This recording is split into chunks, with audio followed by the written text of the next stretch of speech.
Hello, I'm so happy I got a hold of you. Welcome back to another exciting episode of LT Showcase. Well, I don't normally do a lot of pickup episodes, but here in the last couple months, I've kind of gone a little crazy.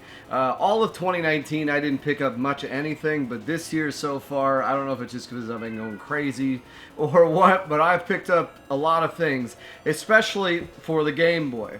I hope you've been enjoying this month, Game Boy month. Some of these games I'm going to show you, you're going to see reviews for. Some of them you've already seen reviews for. And let's jump right into it. So the thing that kind of got the ball rolling was I always wanted to pick up Belmont's Revenge. Now you saw I did a review of Belmont's Revenge. So here's the copy right here.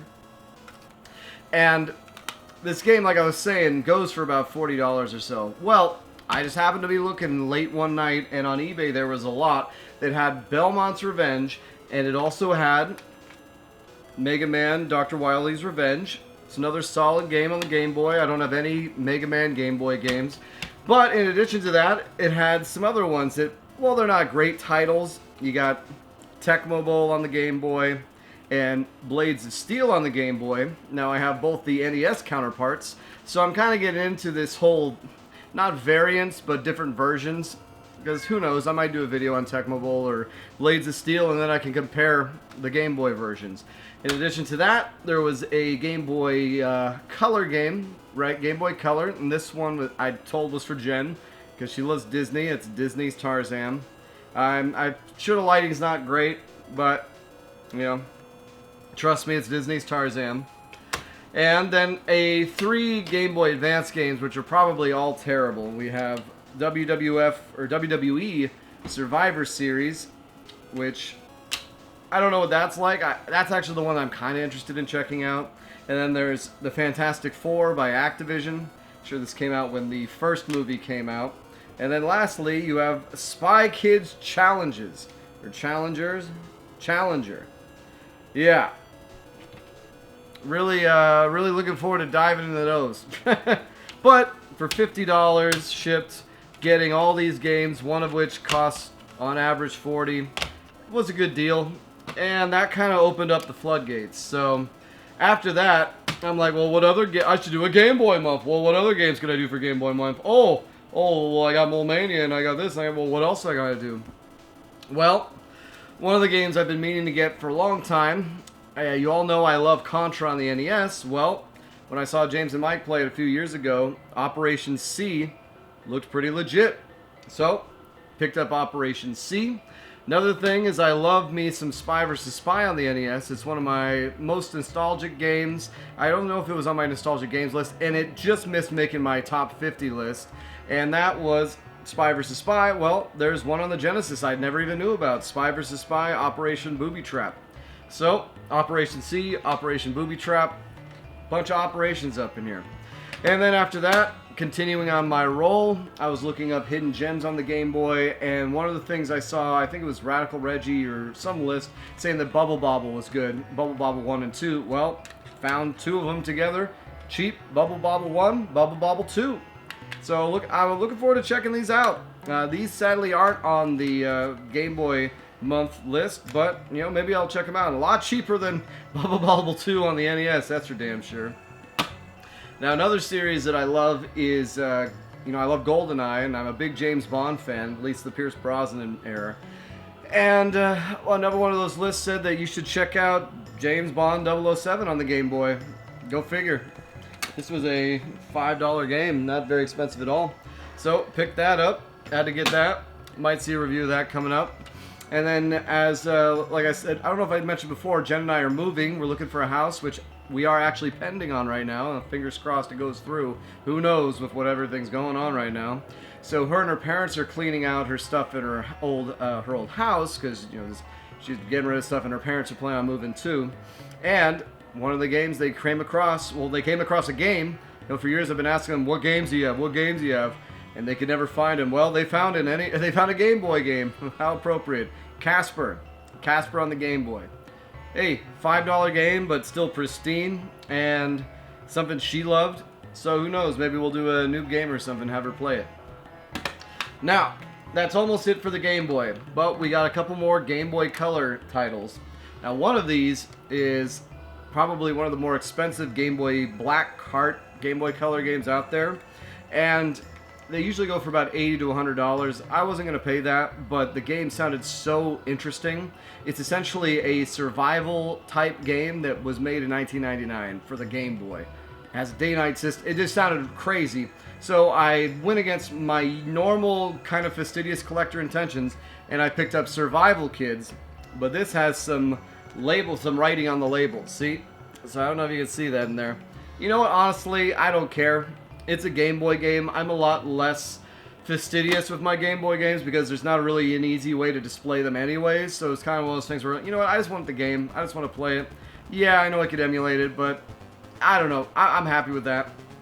And then the other one, I was surprised, is actually a game that I was interested in looking at, is Dexter's Laboratory Robot Rampage. The reason why I wanted to look at this is because it apparently steals the formula from Elevator Action, which Elevator Action's another game that missed my top 50 list, but it's up there. You know, I all the time more games are coming, like Joe and Mac should have been on there, this should have been on there. Elevator Action, I love that series. One of my holy grail items is Elevator Action Returns for the Sega Saturn. It's an import only. I know you can get it. It's an arcade game. It's on Title Legends 2 for the PS2, but apparently it's not a very good port. And I almost bought it at Portland Retro Gaming Expo when my buddy Darren was filming me for his documentary, but luckily I didn't. I ended up picking up Castlevania instead, Castlevania 4. But yeah, I'm a big fan of Elevator Action, and I just want to try it. Now, unfortunately, the only way I can't play that on the Super Game Boy. I'm going to have to put that on the GameCube Game Boy player, which, even though I have the GN GameCube thing, the HDMI, I don't have it set up. I'm waiting until we get to our new house before I can set up everything the way I like it. So probably won't be seeing a review on that anytime soon, but who knows.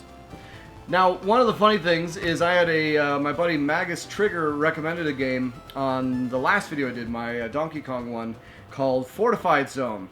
Little did he know, I'd already picked it up. And just so you know, there is a review of this coming. I don't know if it's in Game Boy month, but I'm pretty far ahead for once. Not working has its benefits. So yeah, I got about 6 weeks done right now. I'm almost done through the end of July. So this is actually a bonus video we're doing right now. But Fortified Zone is one of the games I picked up. I want to pick up the sequel, Operation Logic Bomb. A lot of operations in this pickups list. Kind of funny. And then, because this was a Game Boy game I've been on the fence about picking up forever, I finally just pulled the trigger and picked up the first Gargoyle's Quest. So now I have the whole trilogy. I got Gargoyle's Quest 2, and Demon's Crest. I haven't played either this one or the one for the NES. Demon's Crest, you'll famously remember, I beat after 2 hours and didn't care for. So I know Wes wants me to go back and review that game again and give it another chance. So maybe I'll do that. Maybe that's a good idea to get some more use out of that game. Because I have it boxed and everything. So I know my buddy Rewind's like, I'll buy it from you, mate. I don't know. You know I am. I always get, I got a whole tubs full of duplicates. I'll probably do a game room tour before we move out of here. I got tubs full of duplicates and extra systems and stuff. I can't get rid of any of it. I'm so stupid with that. I'm a collector. What can I say? I pick it and I hold on to it forever. But a game that I'm very happy to pick up, and yeah, I may have paid a little bit. It's like, it goes for about $50, $60, is Metal Gear on the Game Boy. Metal Gear Solid on the Game Boy Color. It's also known as Metal Gear Solid Ghost Babel. No idea this is a different game. It's apparently a side story, not even a side story, it's almost a different universe, alternate story of Metal Gear Solid. And from what I hear, it's great. So I'm really excited to play it.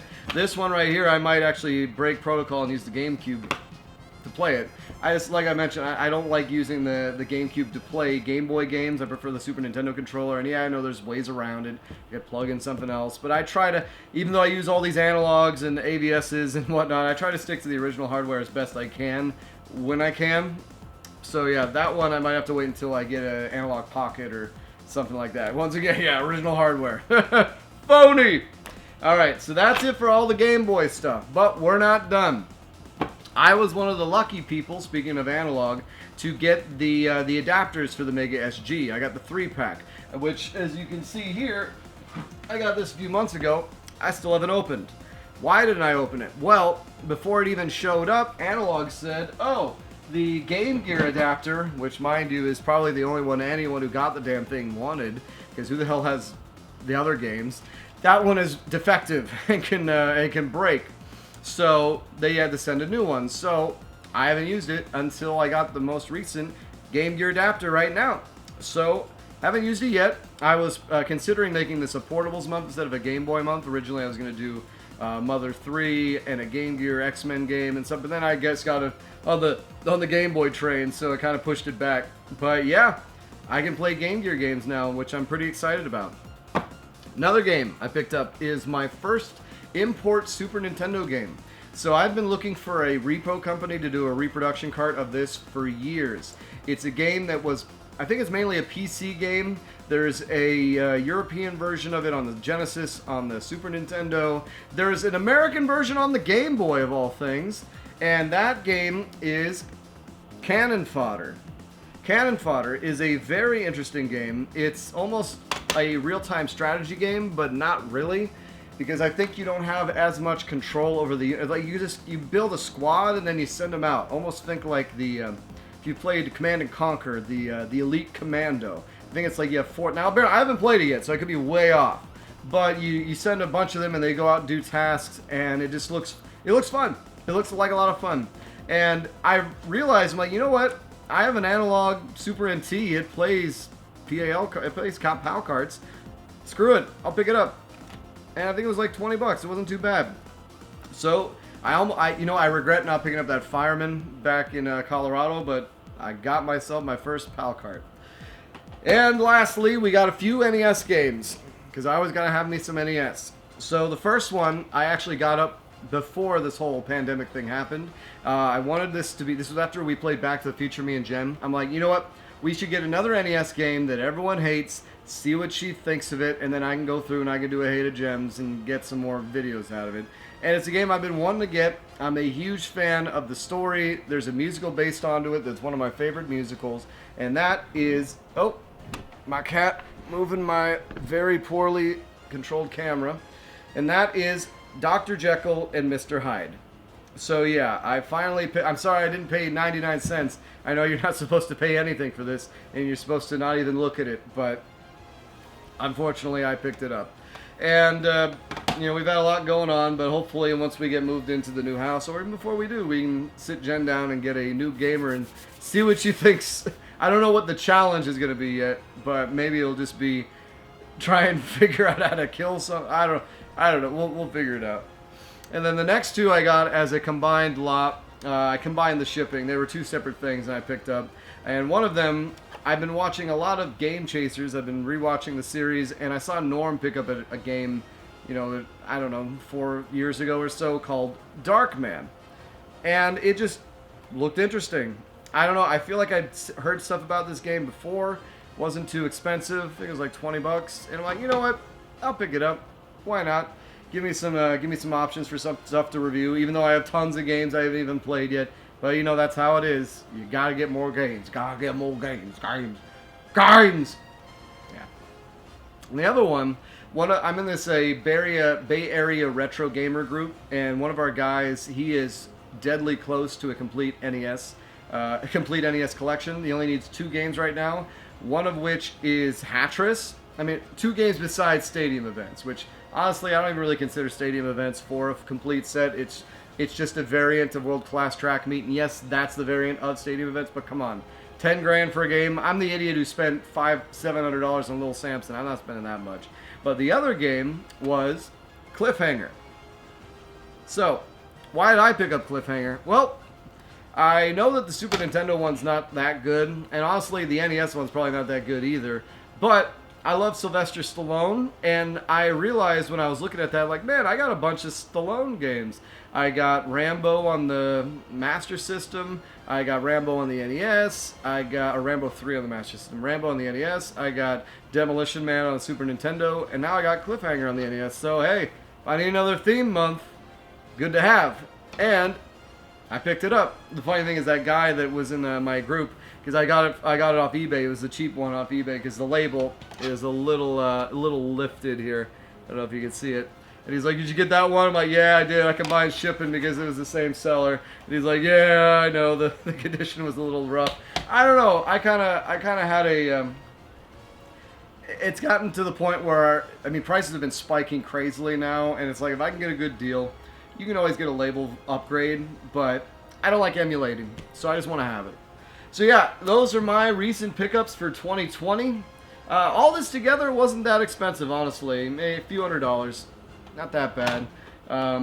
So yeah, let me know what you guys have picked up. Let me know if you like me doing pickup videos. This is the first one where I haven't had Reaper interrupt me and then do a review of a cat game. And yeah, it's pretty fun. I will say, you know, it's fun to talk about. Sorry there's no footage in the background. I just don't have the time to go through and do all this. We're in the middle of moving and everything. But yeah, let me know what you thought. Let me know if you picked up anything interesting. It's been so nice getting a hold of you guys. Take care.